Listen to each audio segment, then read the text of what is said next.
Anxiety is not just one thing. It can show up in a few different ways, and there are lots of different causes and conditions that lead to it. Hi, my name is Ted Meissner, and welcome to Mindfulness Voyage. Please do remember to subscribe to this podcast when you have a moment. And today we're going to be exploring new research on how mindfulness can help with different kinds of anxiety. Our guest today is Resh Gupta. Resh, welcome to the podcast. I am so glad to have you here. I've really been looking forward to this for a while since I saw this new paper that we're going to be talking about. But before we get into that, maybe you could say just a little bit about your background, who you are, and what you do. Thanks so much for having me, Ted. It's a delight to be here with you today. My name is Resh Gupta. I'm a cognitive neuroscientist by training, and currently I'm a postdoctoral research associate with the Mindfulness Science and Practice Cluster and the Cognitive Control and Psychopathology Laboratory at Washington University in St. Louis. And in my research, I use neural measures, behavioral measures, and self-report measures to try to understand the effects of mindfulness on cognitive control and anxiety. So that's a bit about me. Yeah, thank you for that. And it's interesting you bring in that there are these different ways to measure it. There's self-report. Hey, how are you doing? Well, I went through this intervention, so I should feel something, so I'll report something. There are limits to Right. that, but also a few different measures as well about that. And maybe you could say a little bit about this new paper and what it's about. Absolutely. So I'll start with talking about those. So as you mentioned, there are lots of different ways to study anxiety, mindfulness, and cognitive control. As you said, you can use self-report measures. These are paper pencil measures, asking people about their symptoms, for example, how mindful that they are in daily life. Then another step up would be you can use behavioral measures. So this would be something like coming into the laboratory and doing a cognitive task, where we ask you to push some buttons or click on a mouse. We see different things on the screen, we call them stimuli. They could be letters, numbers, images, and we react to them. And then you can move further and look at neural measures.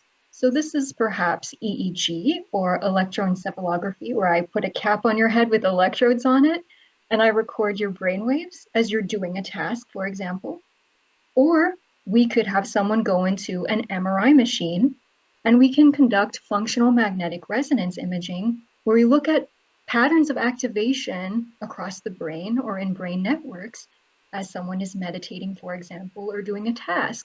So there are lots of different ways that we can incorporate these methods into our research. And some of that, as you'll see, will fit into what I'm talking about today with this paper.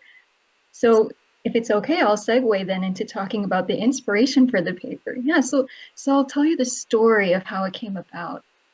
So it really started with anxiety and my love for anxiety.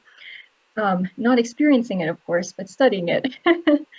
And I think why I've loved studying anxiety so much is because it's something that every single person experiences. But interestingly, the experience of anxiety can be quite diverse across people, with symptoms ranging from worrying and hypervigilance to alterations in the heart rate, sweaty palms, dizziness. It's truly a diverse phenomenon. And so in the field of cognitive neuroscience, we've been trying to understand what are the processes or what are the mechanisms that lead to these symptoms? Because if we can target that mechanism, maybe we can help improve some of the symptoms. And so we found that there's this process called cognitive control that's maladaptive in anxiety. And cognitive control is your ability to regulate your thoughts and actions in a way that helps you to carry out your goals. So it's very important for everyday functioning. And this process is maladaptive in anxiety quite often. And so this is a potential mechanism, therefore, that could be leading to those symptoms. So then the next question is, well, how do we target this maladaptive mechanism? Is there an intervention that we can use? And in comes mindfulness. And so mindfulness course, has been defined by John Kabat-Zinn as paying attention in a particular way, on purpose, in the present moment, and non-judgmentally. And mindfulness-based interventions, such as mindfulness-based cognitive therapy and mindfulness-based stress reduction, these 8-week interventions have been shown to reduce anxiety. But importantly, neuroscientific studies have shown that mindfulness meditation can also improve cognitive control. And so that's a wonderful finding, because then we say, well, okay, mindfulness can improve anxiety and it can also improve cognitive control. So maybe mindfulness improves anxiety through an improvement in cognitive control. So we call that a mechanistic model, or a mediation model is what it's called often, where you see it in a triangle. Got mindfulness improving anxiety through this improvement in this mechanism, which is cognitive control. So all the pieces of the puzzle seem to fit together so nicely. We said, okay, so let's see what the literature says if it supports this. And the literature was very inconsistent. And that is really how the paper came about. We said, why, when theoretically this seems so sound, why is the literature so inconsistent in understanding this model? So that's really what inspired the paper. Yeah, and I'm curious because there's so much there. And having had many conversations with researchers around this and being a peer reviewer of papers around these things, one of the biggest challenges is having not really a standard baseline for things, that we may have a particular program that follows a particular structure, like, as you mentioned, MBCT and MBSR, but there is so much variety that happens within that. Conditions in the world during a particular program, competency and training of the teacher, the format of the course, whether it was online, in person, and what was adherence to the protocols, how much were people actually doing the practice. There were so many things that could bear on that. I'm curious what some of the challenges you found when you were looking at the literature. What were some of the things you saw that made you go, oh, maybe not as consistent and clear as we thought? Yes, Ted, you brought up so many important points, which really encompasses what we found in the literature, which was a lack of conceptual and methodological precision. And so I'll explain what those are. So there was a lack of conceptual precision in the way anxiety, mindfulness, and cognitive control were operationalized, defined, broken down. So if we take something like mindfulness, for example, people often think of mindfulness as the 8-week interventions that we're talking about, MBCT, MBSR. But mindfulness can also be a trait or a dispositional level that we all have. So Ted has a certain level of mindfulness disposition, which I'm sure is very high. And I've got a certain level of mindfulness, right, disposition. So this is something that's trait-like, meaning it's likely to stay fairly consistent over time. But in contrast to that, mindfulness can also be a state, something that's transient and depends on the current situation. So maybe I'm not as mindful when I'm frantically preparing for something and, kind of all over the place, compared to maybe I'm taking a walk and I'm very cognizant of the steps that I'm taking, of the sound of the brook, that's rushing past me, and I'm very present. So mindfulness can also be conceptualized as a state or even as a skill, a learned skill. So that's a good example of how you can operationalize mindfulness in many different ways. And not only that, when we think about mindfulness interventions or mindfulness states, we can break those down into core practices themselves. And so one core practice is focused attention, which we think of as being able to focus on an anchor and keep bringing our attention back over and over again, versus open monitoring, which is a more experience the content of your awareness type of practice, where you don't have a specific anchor. You're just engaging with the contents of your experience in a non-judgmental way. So there are many different operalizations, and then there's many ways you can break down even some of those dimensions. So you can subdimensionalize them. This was the same for anxiety. This was the same for cognitive control. You can break them down in similar ways. And so this was number one, the conceptual precision that we found was this was all over the place in the studies. People were looking at different dimensions. They were at different levels in terms of breaking down the anxiety, mindfulness, and cognitive control. And then the second main finding was a lack of methodological precision. And that was basically that what we alluded to earlier, the way that people are measuring anxiety, mindfulness, and cognitive control is diverse. Some people are only using self-report. Some people are only using task-based behavioral measures of reaction time and accuracy. Some people are using MRI and EEG in addition to behavioral and self-report. So of course, when you introduce this lack of precision, then your work is going to be all over the place, right? And all the intentions are good, but it's just that the findings are not going to be very consistent when there's so much variability.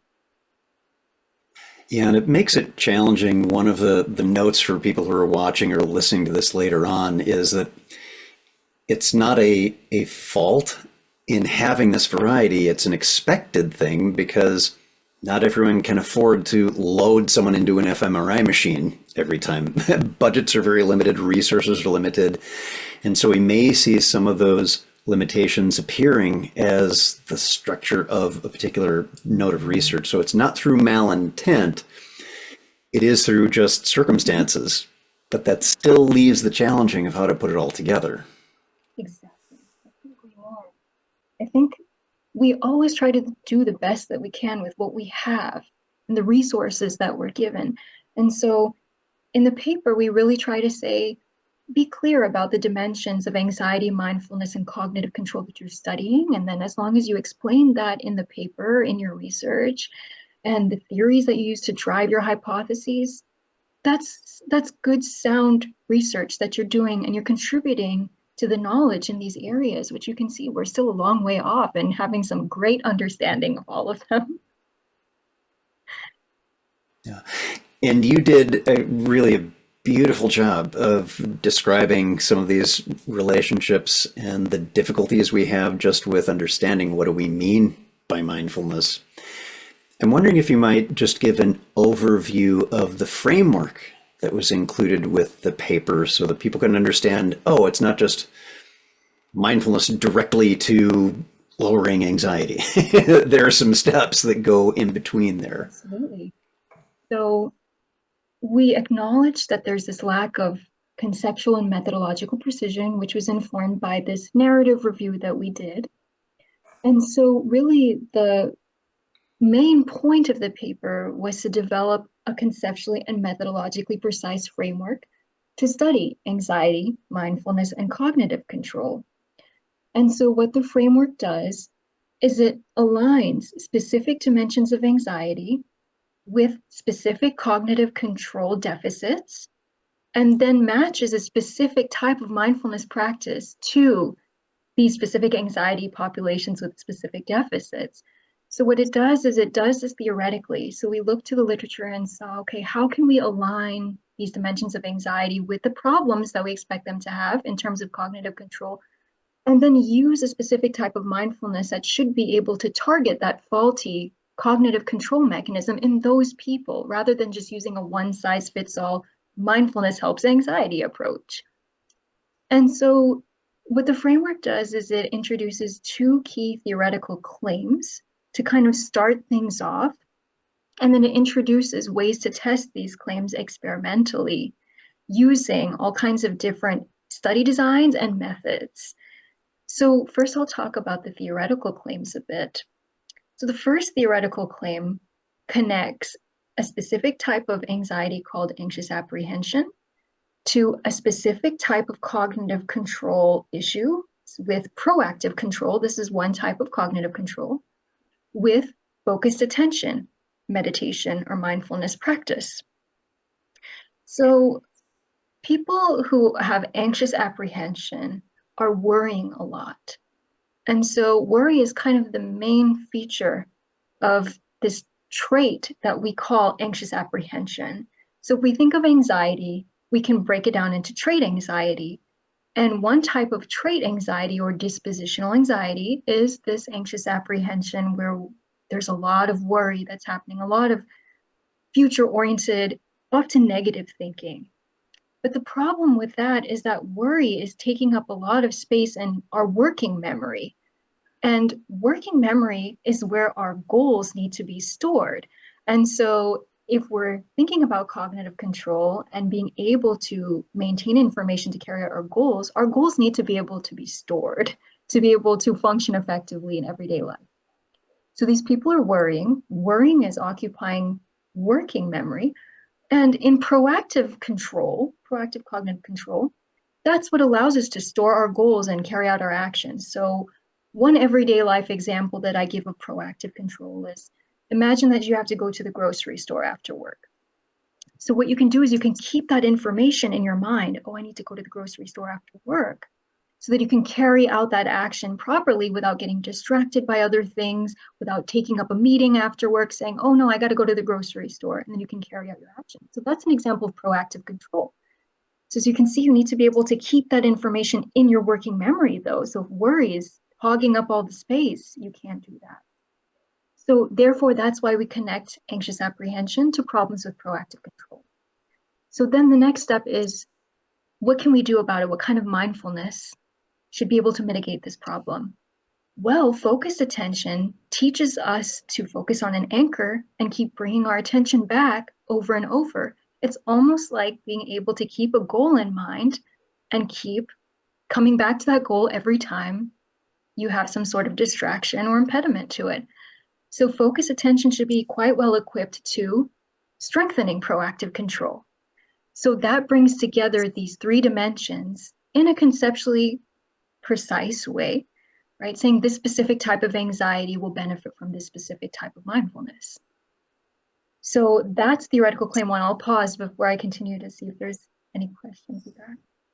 I think that was beautifully said because it brings in a real world example of worry, that kind of not being here right now, but I'm concerned about future, and that's occupying chunks of my mental effort, my mental energy that is actually not leaving room for me to do the things that help combat that worry, which is goal planning and making sure that I stay on those tasks to be able to continue them to completion, which itself nudges out the worry from overtaking things. So there's this fine amount of cognitive load that we might have, or attentional load that we might have. And this is utilizing that limitation that our minds can't be on everything all at once. Maybe there's some benefit to that. And as you're describing, that can help a great deal with this kind of anxiety, because anxiety is not just one thing. And even specific kinds of anxiety may be experienced differently by different people. Yes, exactly. Couldn't put it better myself. So I'll talk about the second theoretical claim. So on the other side of things, we have a different type of anxiety called anxious arousal. So this has to do with somatic or bodily feelings of anxiety, such as the muscle tension and the rapid heart rate and sweaty palms and hypervigilance. So we connect this type of anxiety to a different cognitive control issue. So this is one with reactive control. So I'll give another real world example of that to kind of illustrate what is reactive control and how is that different from proactive control, which is a different type of cognitive control. So let's take our grocery store example again. This time, we don't keep in mind that we have to go to the grocery store after work. We're just like, I got to go to the grocery store, but we don't maintain that information in our mind. We just go about our day and we forget that we have to go to the grocery store. But then we get to the car and see that there's a grocery list on the dash. And you said, oh, I've got to go to the grocery store. So let me go now. So you were still able to take care of it, right? You had this sort of cue that helped reactivate the goal of, I need to go to the grocery store that we thought about earlier in the morning. We didn't maintain it in our minds all day. We found out kind of late, but that's okay. We still ended up going to the grocery store, right? Just a different way of kind of keeping or having that goal come to mind to take care of it. So This is what we call reactive control. It's a late corrective mechanism where we can use a cue in the moment to trigger what was that goal or that goal that we need to take care of. One type of cognitive control is not better than the other. So it isn't that proactive control is better than reactive control. You need a balance of both because proactive control needs you need to do a lot of maintenance of information. That takes up space, that takes effort. Reactive control is pretty fast acting, but you're really not keeping things in mind all the time. So you need a balance of both for effective functioning. So hopefully that illustrates the difference between the two. So theoretical claim one, we talked about proactive control already, and now you've got a sense of what reactive control is. So let's think about these folks who have anxious arousal. So these folks are often monitoring the environment. They're very hypervigilant. What's going to happen? Oh, there's something that's mildly threatening. My attention is grabbed by that very quickly. Even if it's something that isn't immediately threatening, if it's mildly threatening, it's grabbing that attention. And this fits really well with reactive control, which is that kind of late acting and very transient attentional capture kind of mode. So again, you're kind of quickly being reactivated by cues. So we said maybe these folks have too much reactive control reliance. They're kind of acting in the moment. They're always monitoring. They're very quick to have their attention pulled, and that aligns well with reactive control. So what can we do? Well, in comes open monitoring, which is this other kind of core mindfulness practice where you are monitoring the content of your experience, but in a non-judgmental way, in a non-reactive way. So maybe we can teach these individuals to monitor the content of their experience without reacting to everything that's potentially threatening. We can reduce their reliance on reactive control and hopefully bring these modes back into balance, if that makes sense. It does. And one of the things to note, again, for those who are watching or listening, is that there can be a lot of different causes and conditions of these different kinds of anxiety. And there's still anxiety, it's still within that ballpark, and your individual mileage is going to vary. But what's interesting about this is there is research that does indicate different kinds of practices can have different beneficial outcomes for you, whatever kind of anxiety you're having. And again, it's something to go through with someone who has some guidance with it, and also to learn, perhaps first and foremost, how to notice how you're doing. Explore a little bit. What is it that I'm experiencing so that you can make informed decisions about what might be most helpful to you? Yes, I fully agree. I think it's important if these forms of anxiety or any kind of anxiety is affecting you and your ability to function in daily life, seek help. Seek help from a professional. I just remember that you're not alone in this. Everybody experiences anxiety. Even if you don't have a clinically diagnosed anxiety disorder, it's still okay to seek help if this is bothering you in some way. And there are all kinds of different treatments, interventions that are available. But the main point that we're trying to make with this paper is that one size does not fit all with anxiety and many other mental health issues, mental disorders. It could be the same for depression, for example. Maybe CBT doesn't work for everyone. This is cognitive behavioral therapy. You need to find the intervention or the treatment that works best for you. And it's my hope that through this paper and through other work promoting precision psychiatry and precision medicine, that we can link the right subtypes or subgroups to the right kinds of treatments and minimize this sort of one size fits all or trying everything possible under the sun until you find the right thing trajectory that so many of my participants and colleagues and friends and family have experienced, just trying everything that's available until they happen to hit the right thing. Yeah, I think that's such an important point that you're making, is that folks who are listening to this, if you're struggling in some way, whether it's a regular struggle that you're having or a point in time, you're not alone. And there are people who actively want to help, and some good research by people like Resh around what might be most helpful to you. So know that you're not stuck. That is one of the wonderful things about self-directed neuroplasticity, to call to mind a rather large phrase for you can exercise. You can exercise your mind. You can exercise how you process the difficulties that are showing up in your life. Rachel, I want to ask you just one more thing. If you're just going to reflect for a moment on what you would like to see within upcoming research around mindfulness, what has you excited and interested in the coming years? Well, Dad, to tell you the truth, it again really falls into this precision field. I would really like to see, or hope to see, more researchers adopting a precise approach to research and using precision tools. So one thing that we mentioned in the paper, there are many different ways to do research in these areas. And there's one very exciting kind of upcoming type of research. It's called precision neuroscience.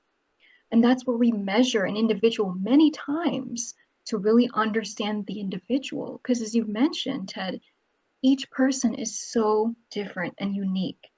Their struggles are unique. And so we often use group-based approaches in our research. I have frequently used group-based approaches, and they're very important.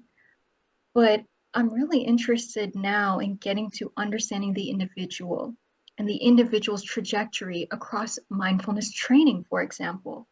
Instead of just measuring before and after the training, can we measure them throughout an 8-week training?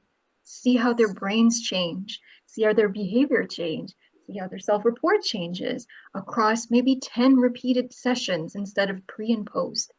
I would love to see more research in this area that really focuses on the individual and the trajectory, because a lot of this washes out when you do group-based research and you average everyone's data together, and you don't really see what participant number 1 and participant number 2, what they look like. So I really hope that some of the methods that we've proposed or introduced, that to see more of that, more of this precise research when studying mindfulness and anxiety or depression or any other mental health concern, that takes into account the individual and the myriad of experiences that they're bringing when they do some sort of intervention and they're looking for help and treatment. Well, here's looking forward to more precise and accurate, beneficial research for people who are struggling in many ways, and frankly, for those who just want to learn how to meditate, that as well. Our guest today, Resh Gupta. Resh, thank you so much for being here today. And of course, we will have links to you and this research paper where links are found for this episode. Thank you so much for having me, Ted. It was such a delight to be with you today. Thank you. Thank you so much for being here today and for listening to one of the new leading voices and learning more about mindfulness. Do remember to subscribe to the podcast when you have a moment to do so. And remember, every moment you have a choice. Make it the best you can, and I'll see you again soon on Mindfulness Voyage.